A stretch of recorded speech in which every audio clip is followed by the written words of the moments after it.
अर्जुनी मुरगांव तहसील और किशोरी थाना अंतर्गत आने वाले जंगल से सटे गांव में जंगली हाथियों के झुंड का उत्पात जारी है। 13 अक्टूबर को भरनौली ग्राम पंचायत अंतर्गत आने वाले नागनडोह गांव में 23 हाथियों के झुंड ने जमकर तांडव मचाया तथा मिट्टी के कच्चे 9 मकानों को तहस नहस कर जमींदोज कर दिया, जिस पर पालक मंत्री सुधीर मुनगंटीवार ने आश्वासन दिया। हाथियों का झुंड घरों में रखा अनाज चट कर गया और बड़े पैमाने पर महुआ संग्रह का भी नुकसान कर गया।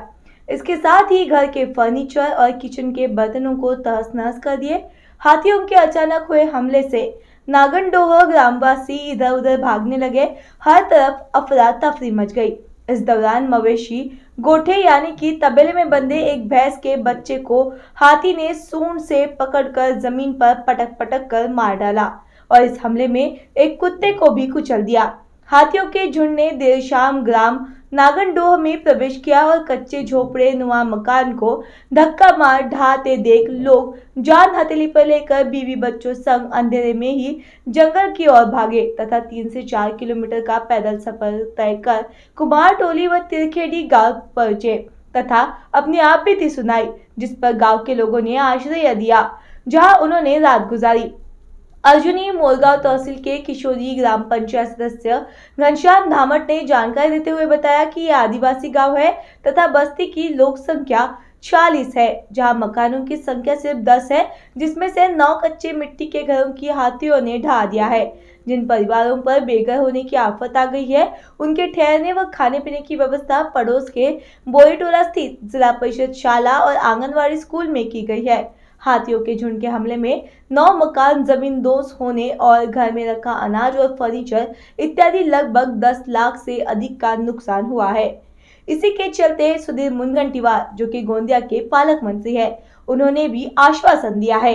उससे जो किसानों का नुकसान हुआ है, हमारा इस दृष्टिकोण से बड़ा स्पष्ट जीआर है कि उनको मुआवजा मिलता ही है।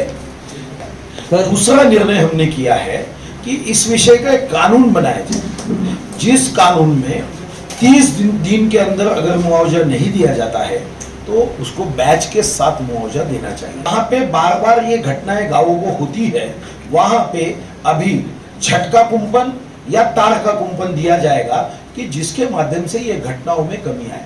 फिर आखिरी का निर्णय हम इसमें कर रहे हैं कि यहाँ के किसानों को हम कोई ऐसी वनशेती करने के लिए जिसमें उनकी अच्छी आमदनी भी हो और जानवरों से उनको धोखा ना रहे, इस विषय में एक समिति बनाई है।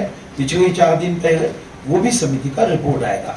हाथी के बारे में, जब यह हाथी कर्नाटक या इस भाग से आते हैं, उनको वहां से भगाने के लिए भी योजना की जा रही है, क्योंकि महाराष्ट्र में पहले हाथी नहीं आते थे, मगर अभी तिलदारी प्रकल्प में, कोल्हापुर में और अपने भाग में यह हाथी का आना गढ़चिरोली गोंदिया में शुरू हुआ है।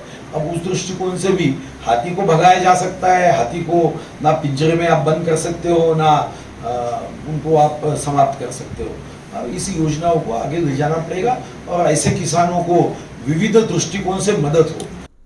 केसरी उजाला न्यूज के लिए गोंदिया से रवि आर्य की रिपोर्ट।